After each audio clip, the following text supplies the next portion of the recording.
আসসালামু আলাইকুম। যারা ইয়ার্ন ডাইং সেক্টরে কাজ করেন, বিশেষ করে ল্যাবে, তাদের জন্য আজকে আমি একটি ভিডিও বানাচ্ছি। তো ভিডিওটা হলো 5 গ্রাম স্যাম্পল সুতার জন্য একটি 5 গ্রাম স্যাম্পল, ওটা আপনি ক্যালকুলেশন করে কিভাবে পিপেট করবেন সেটা আমি সম্পূর্ণ দেখাবো।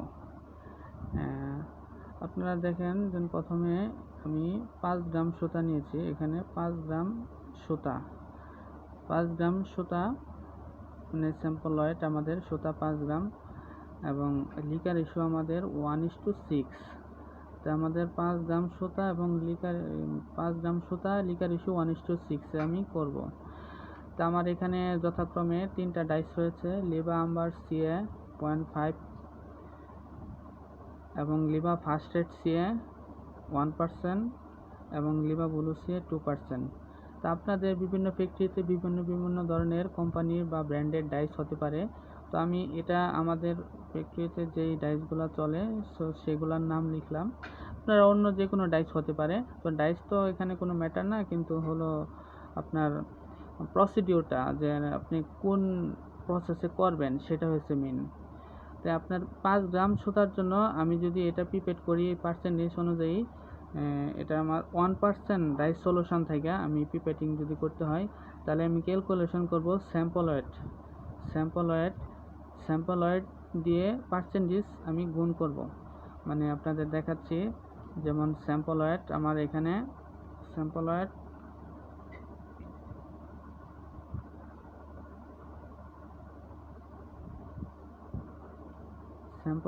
আমার 5 গ্রাম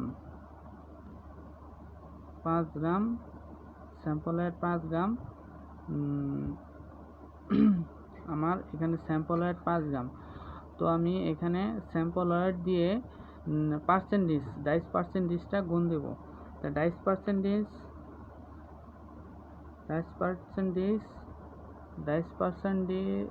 পার্সেন্টেজ গুণন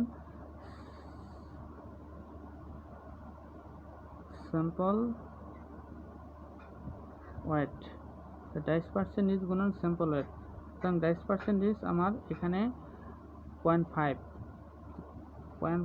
গুণন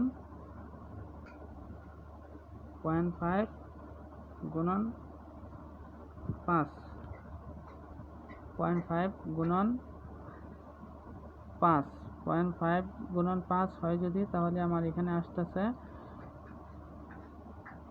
2.5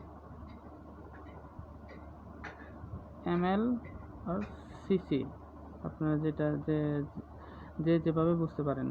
তো এখানে আমি এখন লিখব যে এখানে আপনার এটা আসতেছে 2.5 সিসি আর ml। আচ্ছা, এটা হচ্ছে 1% ডাইসের ক্ষেত্রে, 1% ডাইসের ক্ষেত্রে এটা আসবে। আবার সিএ কিভাবে 1% ডাইসের ক্ষেত্রে, এটা আমি যদি গুণ করি আমার আসতেছে 5 cc or ml। আবার আমার 2% ডাইসের ক্ষেত্রে এটা যদি গুণ করি আমি স্যাম্পল ওয়েট দিয়া আসতেছে 10 cc or ml। এখানে আমার 5 গ্রাম স্যাম্পল ওয়েটের জন্য আমার এই পার্সেন্টেজ 0.5, 1 এবং 2, ওটা আমি পিপেটিং করার জন্য 5 গ্রাম স্যাম্পল ওয়েটের জন্য পিপেট করার জন্য আমি 1% ডাইস থেকে এই পরিমাণ ডাইস নিব, 2.5, 5 ml এবং 10 ml। তো এখানে আমি একটাই দেখাচ্ছি, তার পরবর্তীতে আছে আপনার এখানে সল্ট, গ্লোবাল সল্ট এবং সোডা। ওইখানে আমাদের বিভিন্ন ধরনের ব্র্যান্ডের ডাইস আছে, ওই ডাইস পার্সেন্টেজ অনুযায়ী সল্ট সোডা বসানো হয়। তা আমাদের এখানে ডাইস পার্সেন্টেজ যে একটা চার্ট আছে সল্ট সোডার, ওই চার্ট অনুযায়ী এখানে 80-20 আসে।